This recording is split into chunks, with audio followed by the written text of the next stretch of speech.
vision of City Life Church began in Boston, Massachusetts, a creative city where we dreamed of planting a church, until I found Austin. You know, it was the work of God's Spirit to bring me to this creative city, a city filled with all types of creatives, artists, intellectuals, entrepreneurs. When I came and visited, I realized this was an irreligious city in a very religious state. It's the hole in the Bible Belt, if you will. And as I began to meet people, I realized that they were far from Christ, resistant to the gospel, and yet very thoughtful people, very creative people that I would want to be my friends. And so I moved with my family here in 2006, and we began to meet with people and ask them what kept them from Christ, what keeps them from church. We began in just our living room, 7 people, trying to be that church that loved the city, and asked the question, what would it look like for a church to so believe the gospel that it changed the city?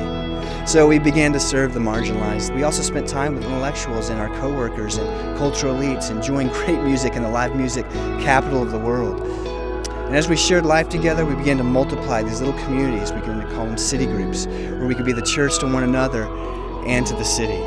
And as we did that, we began to see God's grace work. And summer after summer, we would make our way down to Barton Springs, and there we would baptize people. They would declare their love for Christ and say that Jesus Christ is Lord, right there in the middle of the nudists and the dog lovers and the weirdness of Austin. And as these city groups have multiplied, we formed 4 neighborhood churches, north, south, central, and east, that are all loving the city and loving their neighbors and articulating the gospel in a way that's meaningful and clear to our neighbors.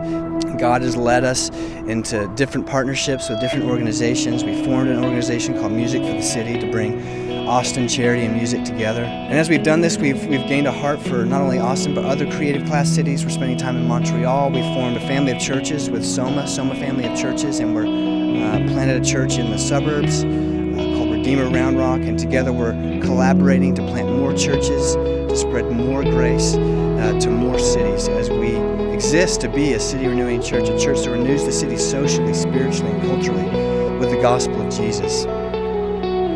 You know, and it's been messy, it's been imperfect, but our hope is that we all cling to a perfect Christ and that we're being perfected by the Spirit of God. And we're learning things along the way, how to better start city groups, how to better preach, how to better disciple. And we're so hopeful that the success of being a city renewing church doesn't rest on us, because we're doing it not in our own strength, but in the gospel of Jesus and the strength that He provides. And so we're hopeful as we plant more like-minded churches in other cities. We're hopeful that God will continue to be faithful to His gospel, that He'll continue to work with imperfect people to magnify the perfections and the grace of Jesus. And as we do that, we're asking God for more churches, more disciples, more changed lives, more mercy, more creativity flowing through the church and into cities, making them alive. Our vision is basically the vision of Revelation 21 and 22, that we would be a gospel people, renewing a beautiful city, teeming with gospel life.